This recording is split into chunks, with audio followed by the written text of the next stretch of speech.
Hello my lovely students. So इस video में हम बात करेंगे about the non ideal solutions. इससे पहले वाली वीडियो में हमने बात करी थी कि आइडल सॉल्यूशंस क्या होते हैं और उनके लिए आपकी कंडीशंस क्या होती है। तो उसी तरह से जो नॉन आइडल सॉल्यूशन होता है उसकी कंडीशंस ये होती है, जो मेन 4 कंडीशंस है। ठीक है, फर्स्ट वन इज़ कि जो ए की इंट्रैक्शन एंड बी की इंट्रैक्शन होगी वो not equal to A B की इंट्रैक्शन होगी। ठीक है, मतलब इसमें क्या है, ए बी की इंट्रैक्शन ज़्यादा भी हो सकती है और कम भी हो सकती है। एंड सेकंड इज़ कि they show deviation from the Raoult's law, वो रॉल्ड्स लॉ को फॉलो नहीं करते हैं। मतलब बोलने का क्या है कि पी थ्योरेटिकल जो है वो is not equal to P observed आएगा। और जो आइडल सॉल्यूशन था उसमें क्या होता था कि जो पी थ्योरेटिकल है वो पी ऑब्जर्व के इक्वल आता था। तो ये रॉल्ड्स लॉ को भी फॉलो नहीं करेंगे और रॉल्ड्स लॉ के ग्राफ को भी फॉलो नहीं करेंगे इस काइंड ऑफ सॉल्यूशन। और इसमें delta V mixing not equal to 0 होगा।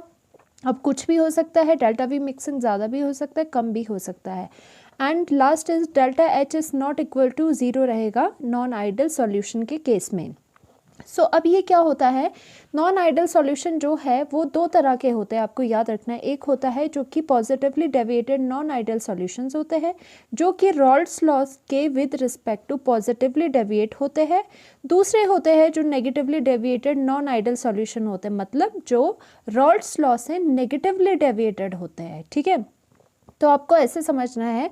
तो मैं पहले वैसे ही आपको ओवरव्यू ऐसे दे देती हूँ इसका अकॉर्डिंग टू द, अगर वॉल्यूम आपको समझना है नॉन आइडल सॉल्यूशन, अगर हमने यहाँ पे 10 ml डाला ए कंपोनेंट एंड यहाँ पर हमने डाला 20 ml डाला हमने बी कंपोनेंट। ठीक है, एंड इन दोनों को मिला के आप क्या एक्सपेक्ट कर रहे हो, आप एक्सपेक्ट कर रहे हो 10 + 20 आप एक्सपेक्ट कर रहे हो यहाँ पे 30 ml आएगा। ठीक है, वो किस केस में होता था, वो आपका आइडल सॉल्यूशन के केस में होता था। बट ये कई ऐसे सॉल्यूशन हैं जिनके मिक्स करने के बाद भी उनका वॉल्यूम या तो बढ़ेगा, या तो इसमें 30 नहीं रहेगा, या तो यहाँ पे 20 ml आएगा, या फिर यहाँ पे 40 ml भी आ सकता है। मतलब 30 आना चाहिए था, 10 + 20 = 30 आना चाहिए था, जितना मिक्स करा उतना ही तो आना चाहिए था।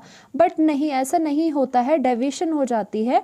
इसीलिए यहाँ पे 20 ml आएगा या तो 40 ml आएगा, मतलब कम आएगा आपके पास सॉल्यूशन में वॉल्यूम या तो ज़्यादा आएगा। तो ऐसे सॉल्यूशंस को कहा जाता है non ideal solution.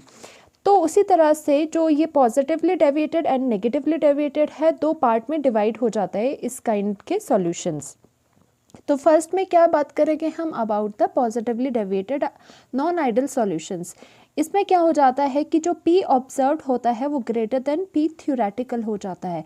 And P observed क्या होता है, ऑब्जर्व्ड मीन्स जो कि हमने एक्सपेरिमेंट करके देखा है या फिर मैनोमीटर को लगाया और उसकी रीडिंग देखी, उससे देखा कि प्रेशर कितना आ रहा है लिक्विड का, वो होगा आपका पी ऑब्जर्व्ड, जो आपने खुद एक्चुअल में देखा है एक्सपेरिमेंट करके। एंड वो वाला प्रेशर ज़्यादा होगा जो कि आप एक्सपेक्ट कर रहे हो थ्योरेटिकली। थ्योरेटिकली कौन सा होता है कि जो रॉल्ड्स लॉ के आपके पास फॉर्मूला है, आपने वो लगाए। ठीक है, फॉर्मूला लगाए, वैल्यूज़ डाली और उसके बाद जो प्रेशर की वैल्यू है उसको कहिए पी थ्योरेटिकल। अब क्या हुआ कि जो आइडल सॉल्यूशन में होता था वो दोनों, ये दोनों चीज़ें इक्वल आती थी। इक्वल क्यों आती थी, क्योंकि वो जो आइडल सॉल्यूशन था वो रॉल्ड्स लॉ को फॉलो करता था। बट इस केस में आपको पता है रॉल्ड्स लॉ फॉलो ही नहीं होने नॉन आइडल के केस में। तो पॉजिटिवली डेविएटेड में क्या होता है कि जो हमने पी ऑब्जर्व करा, जो हमने देखा एक्चुअल में एक्सपेरिमेंट में, वो हमने देखा कि वो ज़्यादा आ गया किससे, पी थ्योरेटिकल से, जो कि रॉल्ड्स लॉ कहता था उस वाली वैल्यू से हमारे पास प्रेशर ज़्यादा आया। अगर प्रेशर ज़्यादा आया तभी तो इसे कहते हैं पॉजिटिवली डेविएटेड। ठीक है, पॉजिटिवली डेविएटेड में हर चीज़ ज़्यादा हो जाती है, इसीलिए आपका प्रेशर ऑब्जर्व ज़्यादा रहेगा।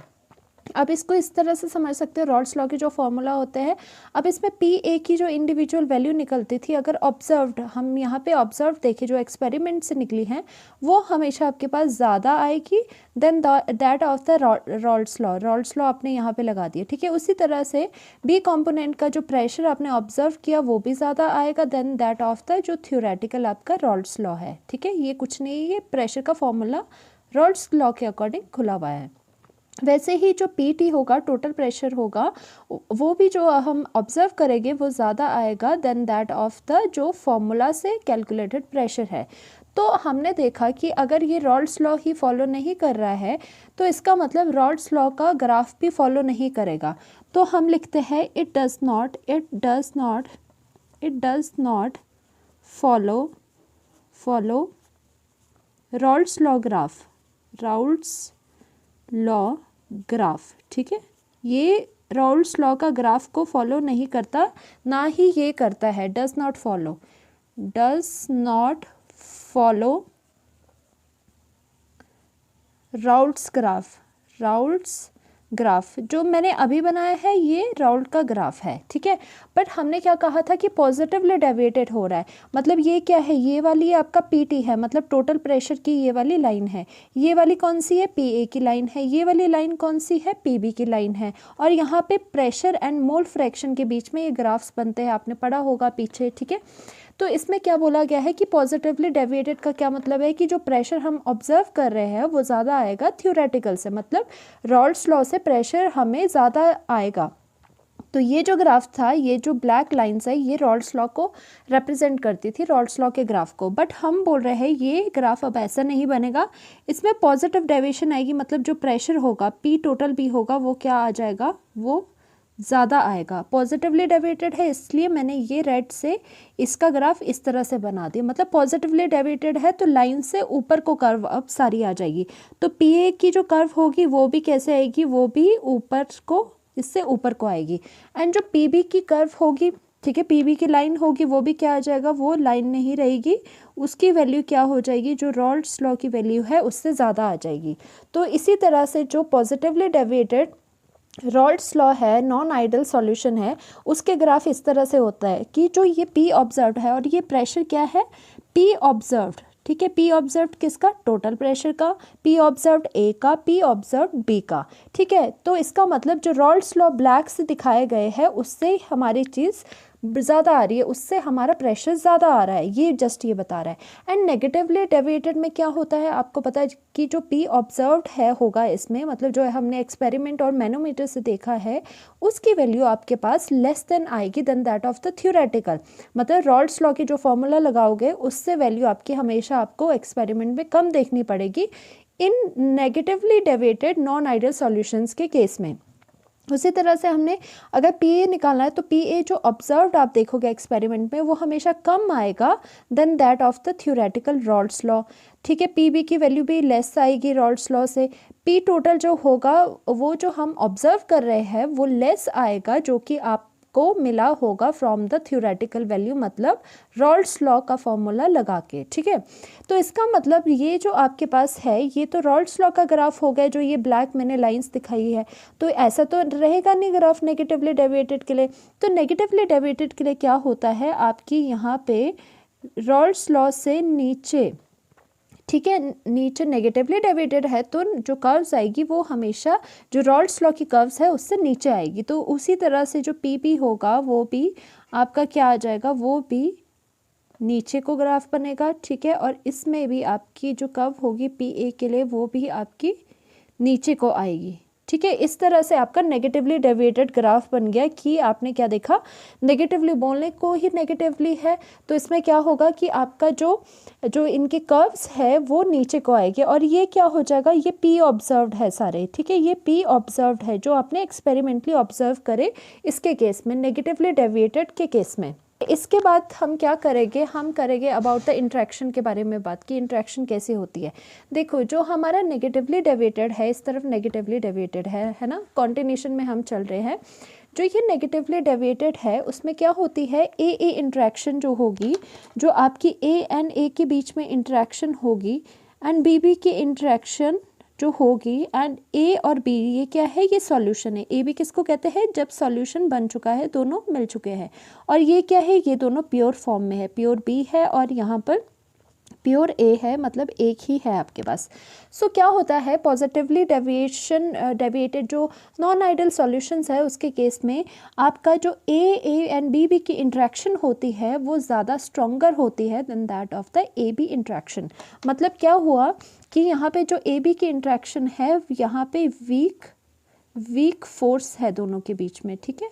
यहाँ पर क्या होगी, वीक फोर्स होगी, यहाँ पर क्या होगी, स्ट्रॉन्ग फोर्स होगी ए के बीच में, ठीक है। अब इससे क्या हुआ, अब देखो ये सारा इंट्रैक्शंस हमेशा सारा रीज़न देती है। अब देखो यहाँ पर ए बी हमारे पास ए और बी डाला, हमारे पास सॉल्यूशन बन गया ए बी। अब हम क्या कह रहे हैं, इनके केस में क्या होता है, ए बी इंट्रैक्शन कम होती है पॉजिटिवली और A and B B interaction ज़्यादा होती है पॉजिटिव के केस में, ठीक है। तो ए बी अगर इंट्रैक्शन वीक है, सपोज ये बॉन्ड हमारा वीक है, इंटरमॉलिक्यूलर फोर्स वीक है, इंट्रैक्शंस का क्या मतलब है, इंटरमॉलिक्यूलर फोर्स जो कि इन मॉलिक्यूल को बांधे हुए रख रहे हैं। तो अगर ये हमारी फोर्सेस वीक है तो हमें बहुत कम एनर्जी देनी पड़ेगी, ये इजीली टूट जाएगा, इट विल ब्रेक इजीली, ठीक है। अगर ये ब्रेक करेगा इजीली तो आपका क्या होगा कि आपके ज़्यादा वेपर्स बन जाएंगे, ठीक है। ए बी अगर होगा तो वो ज़्यादा वेपर बन के ऊपर चले जाएंगे, वेपर ज़्यादा बनेंगे तो इसका मतलब प्रेशर भी ज़्यादा होगा। इसी वजह से जो ये पॉजिटिवली डेविएटेड का केस है, इसी वजह से जो आपका प्रेशर आ रहा है वो प्रेशर ज़्यादा आ रहा है then that of the Raoult's law. क्योंकि रीज़न क्या है, रीज़न सारा इंट्रैक्शंस का है, क्योंकि आपकी जो ए बी की इंट्रैक्शन है इस केस में वो आपकी क्या है, वीकर है then that of the A and B B. अब देखो A B interactions are weak, ठीक है। ए बी इंट्रैक्शन वीक है मतलब इंटरमॉलिक्यूलर फोर्स ए और बी के बीच में कम है, so bond will be easily broken and we will get more vapours, क्योंकि बॉन्ड को जैसे आप ब्रेक करोगे तभी वो वेपर्स में जाएगा, ठीक है। And there will be more vapour pressure, अगर जितने ज़्यादा वेपर है वो तो अंडरस्टूड है आपको, उतना ज़्यादा आपका क्या हो जाएगा, वेपर प्रेशर हो जाएगा। तो इसका मतलब क्या हो गया कि जो हमने ऑब्जर्व करा, एक्सपेरिमेंट में देखा, इस केस में पी ऑब्जर्व इसीलिए ज़्यादा आएगा than that of the P theoretical. और रीज़न क्या है, ये है कि ए बी की इंट्रैक्शन कम होती है, ए की इंट्रैक्शन ज़्यादा होती है। अब ऑन द अदर हैंड जो नेगेटिवली आपके है, नेगेटिवली डेविएटेड है, उसमें क्या हो जाएगा, उसमें ए की इंट्रैक्शन जो ये ए इंट्रैक्शन है एंड बी इंट्रैक्शन है, ठीक है, प्योर के केस में वो कम है, उनकी इंट्रैक्शंस कम है, मतलब उनकी इंटरमॉलिक्यूलर फोर्सेस कम है, कम फोर्स है उनमें than that of the solution जिसमें कि ए बी है। ए बी की इंट्रैक्शन यहाँ पर ज़्यादा है, मतलब क्या है, ए बी की फोर्स ज़्यादा है। इस तरह से समझो, अगर यहाँ पर आपका ए और बी के बीच में फोर्स स्ट्रॉन्ग है, ठीक है, स्ट्रॉन्ग है फोर्स, तो क्या होगा, इसको ब्रेक करने के लिए बहुत ज़्यादा एनर्जी देनी पड़ेगी और ये क्या हो जाएगा, ये आपका टफ़ हो जाएगा ब्रेक करना। अगर जितना ज़्यादा टफ़ हो जाएगा ब्रेक करना, मतलब कि जो वेपर्स है वो भी कम बनेंगे आपके पास, ठीक है। वेपर्स कम बनेंगे तो वीपी वेपर प्रेशर भी क्या हो जाएगा, कम हो जाएगा। इसी वजह से जो प्रेशर हमने ऑब्जर्व कर रहे थे एक्सपेरिमेंटली वो कम आएगा than that of the theoretical मतलब जो कि रॉल्ड्स लॉ का फॉर्मूला हमें बताता है, उससे भी आपका जो प्रेशर है वो कम आता है। रीज़न क्या है, रीज़न है आपकी ये इंट्रैक्शंस। अब देखो प्रेशर इसी वजह से आप समझ के होगे क्यों कम आया, तभी तो हमने जो रॉल्ड्स लॉ का जो ग्राफ था वो मॉडिफाई करके उसमें क्या कर दिया कि जो ये हमने रेड से दिखाया, ये पी ऑब्जर्व को negatively deviated non ideal solution में हमने नीचे से दिखाया कि जो प्रेशर होगा वो रॉल्ड्स लॉ के प्रेशर से भी कम हो जाएगा, ठीक है। और रीज़न क्या है उसका, ड्यू टू द इंट्रैक्शन, क्योंकि ए बी की इंट्रैक्शंस आर वेरी स्ट्रॉन्ग, तो A B interactions are strong, so bond will be hardly broken, ठीक है, स्ट्रॉन्ग है एंड स्ट्रॉन्ग है तो less vapour will be formed and less vapour pressure will be there. इसी वजह से जो हमारा पी ऑब्जर्व्ड है एक्सपेरिमेंटली वो कम आता है then that of the theoretical, मतलब रॉल्ड्स लॉ से, एंड तभी इसमें क्या होती है, डेविएशन होती है नेगेटिवली, मतलब जो भी वैल्यूज़ है वो नीचे आएगी, वो लेसर आएगी देन दैट ऑफ द जो कि रॉल्ड्स लॉ ने आपको कही है। फिर ये तो होगी इंट्रैक्शन के बारे में बात। अब बात करते हैं डेल्टा वी मिक्सिंग के बारे में कि क्या होता है नेगेटिव पॉजिटिवली एंड नेगेटिवली के केस में। अब देखो डेल्टा वी मिक्सिंग वैसे तो मैंने पहले ही आपको बता दिया। सपोज हमने करा जो ए बी है आपके पास और यहाँ पे आपका सॉल्यूशन पड़ा है, तो सपोज़ क्या करा कि डेल्टा वी के केस में क्या होता है कि चेंज कितना आया है, जब आप ए एंड बी को मिला रहे हो तो सॉल्यूशन में कितना चेंज आया, कि वो बड़ा है या फिर वो घटा है। सपोज़ हमने ए कंपोनेंट था, हमने इसमें ले लिया कितना, सपोज़ आप लो इसमें 10 ml, ठीक है, 10 ml आपने ए सॉल्यूशन लिया एंड यहाँ पर आपने क्या ले लिया, यहाँ पे आपने 20 ml बी कंपोनेंट लिया और दोनों को आपने मिक्स करा and you will get the solution. अब आपको क्या है, आपको तो ये था कि 10 + 20 = 30 होना चाहिए था, बट नहीं, ऐसा यहाँ नहीं होगा, क्योंकि वो किस केस में था, वो था जब आपका सॉल्यूशन आइडल होता है, जो नॉर्मल चीज़ें होती है, 10 + 20 मिला और 30 मिला आपको, ठीक है, वो ऐसा, बट यहाँ पे नहीं है। बिकॉज ये नॉन आइडल सॉल्यूशन है और यहाँ पर पॉजिटिवली डेविएशन हो रही है। तो इस केस में क्या होता है कि जब आप 10 और 20 ऐसे कंपोनेंट्स ए एंड बी के होते हैं कि जब आप इनको मिलाते हो तो आपका यहाँ पे 30 नहीं मिलेगा, यहाँ पे आपको समहाउ 50 ml या फिर 60 मतलब 30 से ऊपर ऊपर का सॉल्यूशन मिल जाएगा। तो वैसे भी आप देखो यहाँ पे 10 प्लस अगर आप 20 करो, 10 प्लस 20 आपको कितना 30 ml हो गया। 30 ml आपका क्या था इनिशियल आपका 30 ml था एंड फाइनल आपका क्या हो गया 50 ml आपका फाइनल मिल गया। तो देखो यहाँ पर क्या हुआ, यहाँ पे वॉल्यूम का राइज हुआ। डाला तो आपने 30 प्लस 20 था, मिला क्या आपको 30 मिलना चाहिए था बट आपको मिला 50, तो मतलब वॉल्यूम इंक्रीज हो गया। तो इसीलिए डेल्टा वी मिक्सिंग जो होगी उसमें वो पॉजिटिव होगी, दैट इज उसकी वैल्यू ग्रेटर देन 0 होगी, क्योंकि जो डेल्टा वी मिक्सिंग होती है वो होती है वॉल्यूम ऑफ द सॉल्यूशन, कि वॉल्यूम ऑफ द सॉल्यूशन कितना है, that means 50 minus volume of the solute plus solvent, इन दोनों का प्लस करो और दोनों को माइनस कर दो। तो इस केस में क्या आएगा, वो वैल्यू पॉजिटिव आएगी, ठीक है। इसीलिए डेल्टा वी मिक्सिंग पॉजिटिव होता है। एंड मोर इम्पॉर्टेंट जिससे क्वेश्चन बनते हैं आपके कि रीज़न क्या है इसके वॉल्यूम का राइज करने का पॉजिटिवली डेविएटेड सॉल्यूशन के लिए। अब देखो सारी इंटरेक्शन पे ही बात आती है। आपने पढ़ा है इस केस में पॉजिटिवली डेविएटेड के केस में कि जो ए बी इंटरेक्शंस है वो आपकी वीक है then that of the these A and B B. अगर ए बी इंट्रैक्शन आपकी वीक है सो जो फोर्स ऑफ अट्रैक्शन है ए बी के बीच में वो भी क्या है, वो भी वीक है। जैसे देखो ए बी इंट्रैक्शन मैंने क्या कहा है इसके केस में वीक है, ठीक है। अब वीक इंट्रैक्शन होने की वजह से, वीक फोर्स होने की वजह से क्या हो जाएगा, ये जो ए एंड बी है ये फार अपार्ट हो जाएंगे, ये दूर दूर चला जाएगा, ठीक है।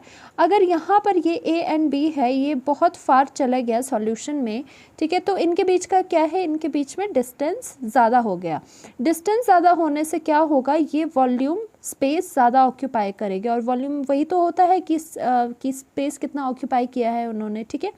तो ए बी अगर दूर दूर चले गए तो इसका मतलब है कि वॉल्यूम आपका इंक्रीज कर जाएगा, ठीक है। ये किस वजह से हुआ, क्योंकि वीकर इंट्रैक्शन थी, वीक इंट्रैक्शन के होने की वजह से ए एंड बी दूर है, इस वजह से वॉल्यूम बढ़ गया, ठीक है। A B interaction are weaker so force of attraction are weak and A B will be far from each other so volume will eventually increase करेगा।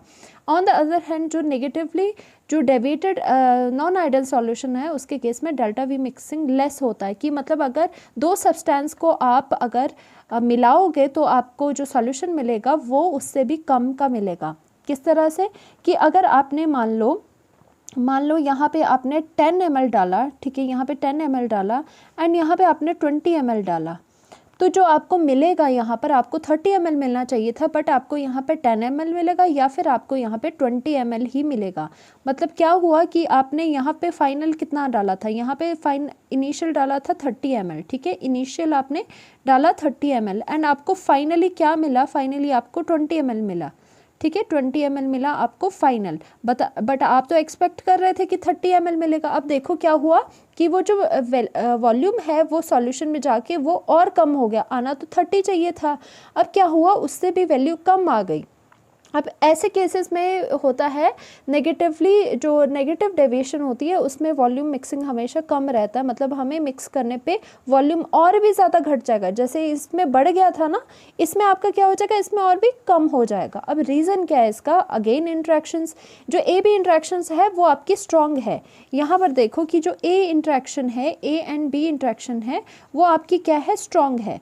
स्ट्रॉन्ग होने की वजह से क्या होगा, यहाँ पे ये क्लोज आ जाएंगे। स्ट्रॉन्ग होने की वजह से क्या हो जाएगा, ये दोनों आपके क्लोज आ जाएंगे। क्लोज होने की वजह से ये जो बीकर है उसमें जो स्पेस है ऑक्यूपाई क्या करेगी, वॉल्यूम स्पेस जो ऑक्यूपाई करेगी वो क्या करेगी, कम ऑक्यूपाई करेगी, इसलिए वॉल्यूम आपका डिक्रीज हो जाएगा। क्योंकि इंट्रैक्शन स्ट्रॉन्ग है, ये सब चीज़ें मॉलिक्यूल जो है वो क्लोज आ रहे हैं, बिल्कुल घने घने आपस में बिल्कुल क्लोज आके बैठ जाएंगे और वॉल्यूम आपका क्या है वो कम हो जाएगा, क्योंकि स्पेस इन्होंने कम ऑक्यूपाई करा है, ठीक है। वॉल्यूम वही तो होता है कि कितना स्पेस ऑक्यूपाई करा है।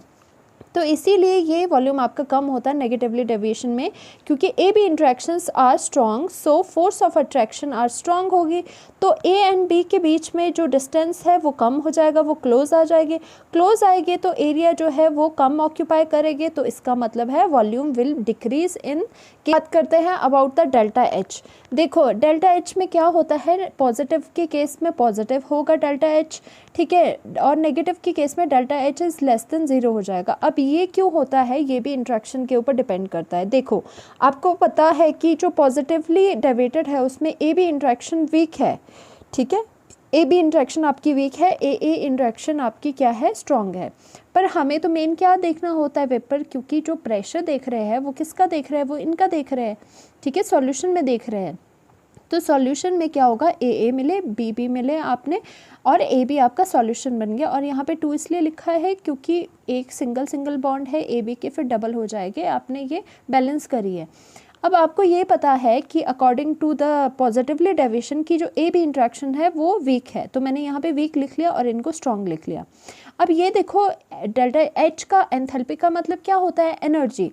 तो यहाँ पर क्या होता है, जब बॉन्ड्स टूटते हैं तो एनर्जी रिक्वायर्ड होती है, ठीक है। अगर यहाँ पे बॉन्ड्स, क्योंकि यहाँ पे टूटेंगे तो यहाँ पे एनर्जी रिक्वायर्ड होगी, यहाँ पे बॉन्ड बनेगा तो एनर्जी क्या होती है, रिलीज्ड, ठीक है, रिलीज्ड होगी एनर्जी। अब क्या होता है कि अगर जितना स्ट्रॉन्ग बॉन्ड है तो मोर एनर्जी रिक्वायर्ड होती है, स्ट्रॉन्ग बॉन्ड है तो उतना ही ज़्यादा एनर्जी उसको देनी पड़ेगी तोड़ने के लिए, तो यहाँ पे ज़्यादा एनर्जी, मोर एनर्जी रिक्वायर्ड होगी। यहाँ पर क्या है, वीक बॉन्ड है, तो वीक बॉन्ड जब टूटता भी है क्योंकि पहले ही वो वीक है, तो जो एनर्जी लूज़ करेगा वो भी आपकी लेस एनर्जी को ही लूज़ करेगा। इसका मतलब क्या होगा कि डेल्टा एच पॉजिटिव होगा। फिर भी मैं आपको एक और एग्जांपल से यहाँ पे समझा देती हूँ कि किस तरह से होता है। कि सपोज़ आपने ए एंड बी में ए प्लस बी बी, ठीक है, यहाँ से समझा रही हूँ मैं, बी बी एंड यहाँ पर ए एंड बी है, ठीक है, ये ट्वाइस हो जाएगा। अब क्या हुआ, सपोज़ आपने यहाँ पे 10 जूल दे दी, ठीक है, 10 जूल यहाँ पे रिक्वायर्ड है, यहाँ पे भी 10 जूल आपने दे दी क्योंकि रिक्वायर्ड है, बॉन्ड टूटने हैं, ठीक है। तो सपोज़ यहाँ पे क्या होता है, आपने एक्सपेरिमेंटली देखा कि यहाँ पे एक बॉन्ड को जब ये बनता है तो 6 जूल ऑफ एनर्जी रिलीज़ हो जाती है।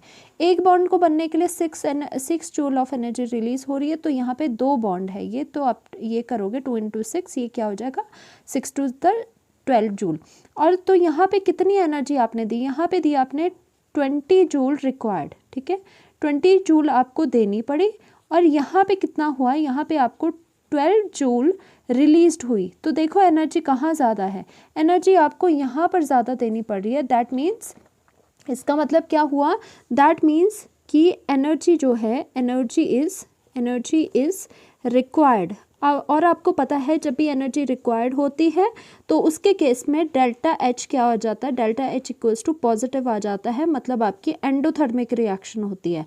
एंडोथर्मिक रिएक्शन होती है कि आपको एनर्जी ज़्यादा कहाँ देनी पड़ रही है या निकल रही है, देनी पड़ रही है तो डेल्टा एच पॉजिटिव आएगा और एंडोथर्मिक होगी। दैट मीन्स आप इसको ऐसे भी लिख सकते हो, ठीक है। उसी तरह से जब आपकी नेगेटिवली डेविएशंस है उसमें पता है ए बी इंट्रैक्शंस क्या है। देखो सारा का सारा काम आपका इंट्रैक्शंस का ही है। अब ए बी इंट्रैक्शंस इसमें स्ट्रॉन्ग है, तो मतलब ए बी इंट्रैक्शन अगर स्ट्रॉन्ग है तो मोर एनर्जी, स्ट्रॉन्ग बॉन्ड है तो स्ट्रॉन्ग बॉन्ड बन रहा है तो क्या है, मोर एनर्जी रिलीज हो रही है, क्योंकि बॉन्ड बनने पे एनर्जी रिलीज होती है एंड तोड़ने पे रिक्वायर्ड होती है। क्योंकि ये स्ट्रॉन्ग था तो यहाँ पे मोर एनर्जी निकल गई। A and B B weak थे तो लेस एनर्जी रिक्वायर्ड होगी। अगर यहाँ पे मोर एनर्जी रिलीज होगी, अगर ठीक है, मोर एनर्जी रिलीज होगी। वैसे ही अगर आप समझ लो कि अगर यहाँ पे 10 जूल लगा है और यहाँ पे 10 जूल हमारा लगा है, और सपोज़ यहाँ पे एनर्जी जो रिलीज़ हो रही है वो एक बॉन्ड के लिए 12 जूल रिलीज़ हो रही है और 2 के लिए कितनी हो जाएगी आपकी 24 जूल हो जाएगी।